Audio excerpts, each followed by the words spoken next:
غازی منی vlog میں خوش آمدید۔ دن کا آغاز ممی ڈیڈی ہلکی پھلکی ورزش سے ہوا۔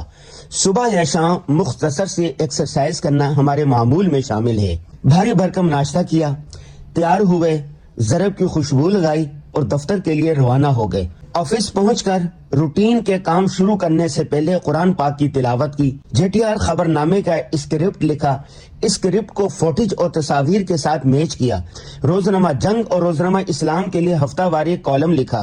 حاجی کا اکرام ہے، جامعۃ الرشید کے سرپرست اعلیٰ حضرت مفتی عبدالرحیم صاحب حج سے واپس آئے تو ملاقات کے لیے حاضر ہوئے، سلام، مصافحہ اور معانقہ کیا۔ حضرت کی طرف سے زمزم کا خالص پانی اور مدینہ کی کھجوریں ہدیہ پیش کی گئی۔ حضرت استاد صاحب نے حج کے مبارک سفر کی رودات بھی سنائی۔ یہ ہمارے جگری دوست شیخ ولی خان المظفر صاحب ہیں۔ شیخ صاحب بے شمار خوبیوں کے مالک اور کئی عمدہ صفات کے حامل ہیں۔ ڈاکٹر صاحب کہہ رہے ہیں، میں آپ کا منی ولاگ بہت شوق سے دیکھتا ہوں۔ یہ شیخ صاحب کی خرد نوازی ہے، ورنہ من آنم کے من دانم۔ آج کی ذرنی بات یہ ہے کہ آپ کے علاقے میں جب بھی کوئی شخص حج یا عمرے کے مبارک سفر سے واپس آئے تو ان سے ملاقات کے لیے جائیں، ان کی صحبت میں بیٹھیں، ان کا اکرام کریں، ان سے دعا کروائیں کہ حاجی کی دعائیں قبول ہوتی ہیں۔ اللہ حافظ۔